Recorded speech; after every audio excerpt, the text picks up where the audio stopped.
teman-teman, hari ini kita kembali belajar di rumah. Penyebaran COVID-19.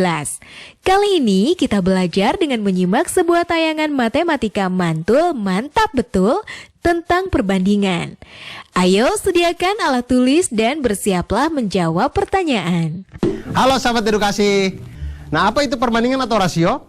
Perbandingan atau rasio digunakan untuk membandingkan besaran suatu benda dengan benda lainnya. Besaran benda ini banyak, bisa dari ukurannya, bisa berupa panjang, kecepatan, massa, waktu, atau banyak bendanya, dan banyak hal yang tentang besaran, pokoknya besaran tentang suatu benda. Kemudian cara menyatakan rasio atau perbandingan ini itu ada 3 cara.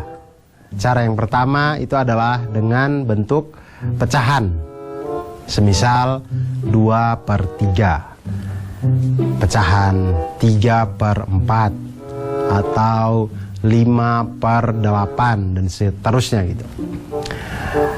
Lalu kedua, bisa dinyatakan dengan 2 bilangan yang dipisahkan oleh titik 2.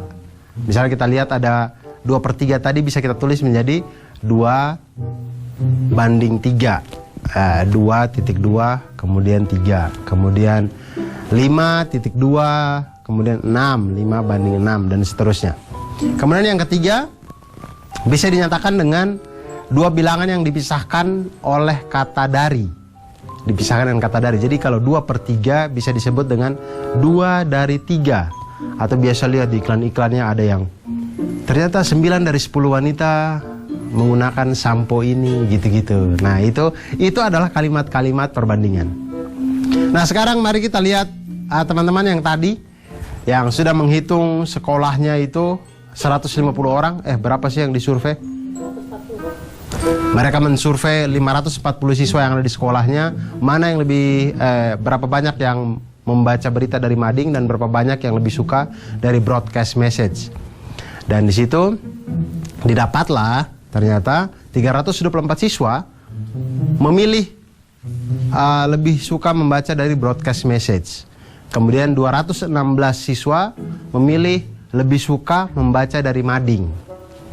Nah, kemudian guru pembimbingnya itu meminta untuk diberikan laporan dalam bentuk perbandingan. Karena kalau bilangan-bilangan ini langsung diberikan terlalu besar gitu. Jadi maunya disederhanakan dalam bentuk perbandingan atau rasio. Nah, bagaimana caranya? Caranya adalah seperti kita mulai, diketahui 540 siswa yang disurvei, 324 broadcast message, 216 memilih mading. Maka perbandingannya adalah kita bandingkan langsung jumlah siswa yang memilih broadcast dibanding dengan jumlah mahasiswa yang mengikuti survei. Maka didapatlah 324 dibagi 540 sama dengan 3/5.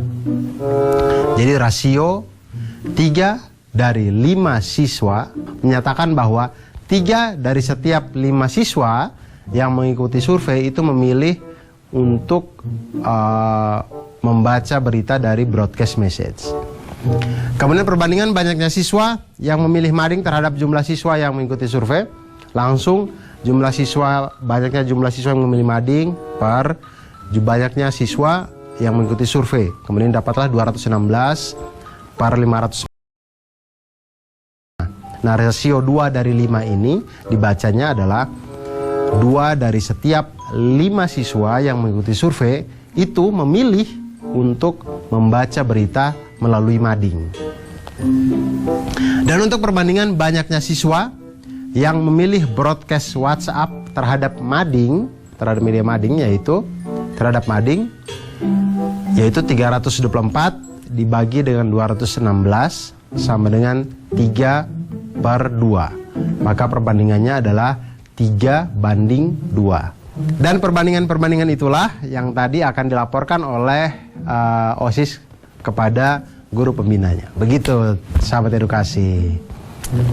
Ternyata belajar perbandingan ini memudahkan kita dalam menggambarkan sesuatu menggambarkan suatu keadaan, menggambarkan suatu besaran. Jadi teman-teman ketika menemukan suatu tempat atau suatu keadaan yang itu dia heterogen segala macam, jadi banyak hal yang bisa ditemukan di situ, itu bisa kita sederhanakan dengan menampilkan data berupa rasio atau perbandingan.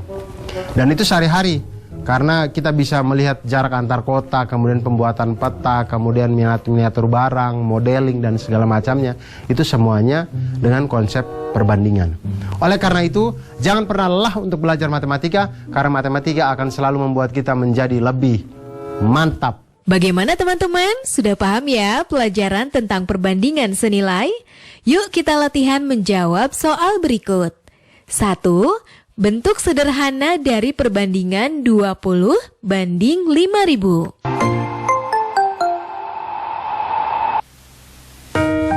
Kamu tahu nggak, hari ini KIP sudah turun.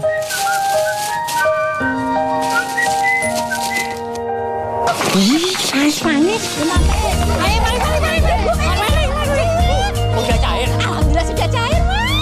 Anak-anak senang, ibunya juga senang. Terima kasih ya ibu-ibu ya semuanya. Anak-anak, sekolah yang pindah ya.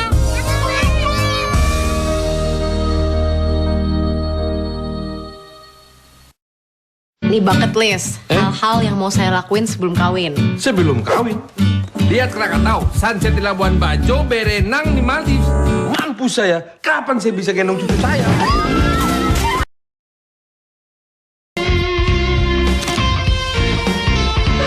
Sebagian dari kalian mungkin udah tahu.